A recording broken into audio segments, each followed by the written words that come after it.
Hello everybody, it's me, Brian Hiller. No, wait, it's me, Beau. Today we are coming to you with a brilliant device right here. Hiller, what is this? Oh, so this is the Piranha belay device, I believe, created by PETZL.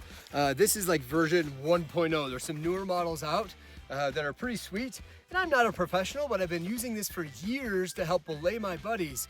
And what I love about it is it's such a no-nonsense, common sense, easy to use device. So if I had, let's say Jesse's line, which is unhooked right now, I can connect Jesse to the Piranha just by feeding this through here, just like so. And that's it? And that's it. What? And then as I create some slack off of this, I have options to tie down. But just like any belay device, I can always come through here or come through here to lock him down. Wow, let's get that a pull here. Yeah. Okay. Wow. And that's on minimal friction. What I also think is really cool is there's other friction settings. So you can wrap on here if you need more friction, wrap through here if you want even more on top of that. Let's pull just a little more line through. And for those who do any like cave spelunking, or if you have to go down into a crevasse to rescue someone, you can actually belay and tie this off so you can be hands-free.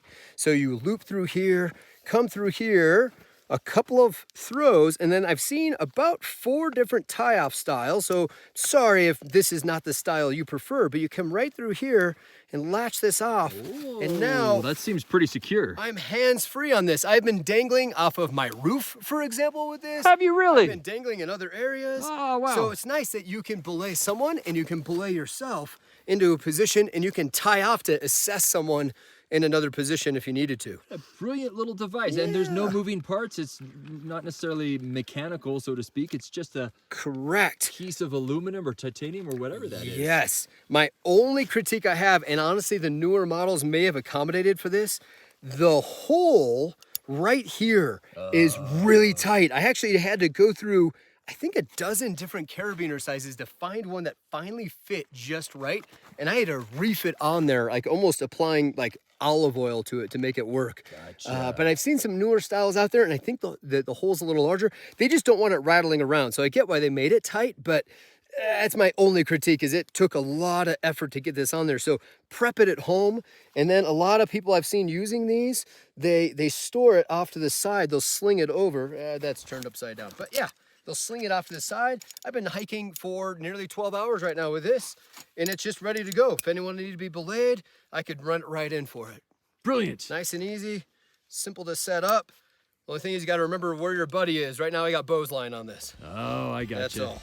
I got you. Fantastic. Well, hey, you guys go practice with this device. Fascinating. Thank you for the non-professional breakdown. We are not professionals, although we do have a GPS, so you might think that we're professionals. But no, seriously, go climb a mountain, go have fun. I would say be safe, but that's a given. Go have fun.